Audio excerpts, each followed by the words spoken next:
বাংলাদেশে কোটা সংস্কার আন্দোলন ঘিরে যে কোনো শান্তিপূর্ণ সমাবেশে অবিচল সমর্থন দেওয়ার কথা জানিয়েছে আমেরিকা।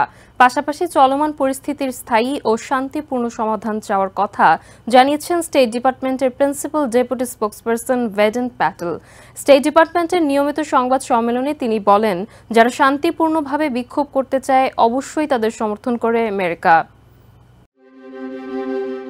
স্টেট ডিপার্টমেন্টের নিয়মিত সংবাদ সম্মেলনে বিশ্বের বিভিন্ন বিষয়ের পাশাপাশি উঠে এসেছে বাংলাদেশের কোটা সংস্কার আন্দোলনের প্রসঙ্গ। কোটা আন্দোলন ঘিরে বাংলাদেশের পরিস্থিতি নিয়ে করা এক প্রশ্নের জবাবে স্টেট ডিপার্টমেন্টের principal deputy spokesperson Vedant Patel বলেন, বাংলাদেশের শান্তিপূর্ণ সমাবেশের প্রতি আমেরিকার অবিচল সমর্থন রয়েছে। We reiterate our unwavering support for the freedom of peaceful assembly. বাংলাদেশের জনগণকে নিরবিচ্ছিন্ন ইন্টারনেট ও সামাজিক মাধ্যম ব্যবহারের সুযোগ করে দিতে সরকারের প্রতি আহ্বান জানান স্টেট ডিপার্টমেন্টের এই মুখপাত্র।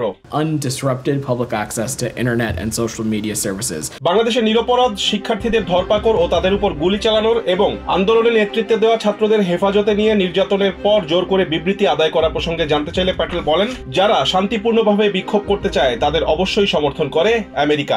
We of course support for those who want to peacefully protest. Rizwan Kader, TVN 24 news desk.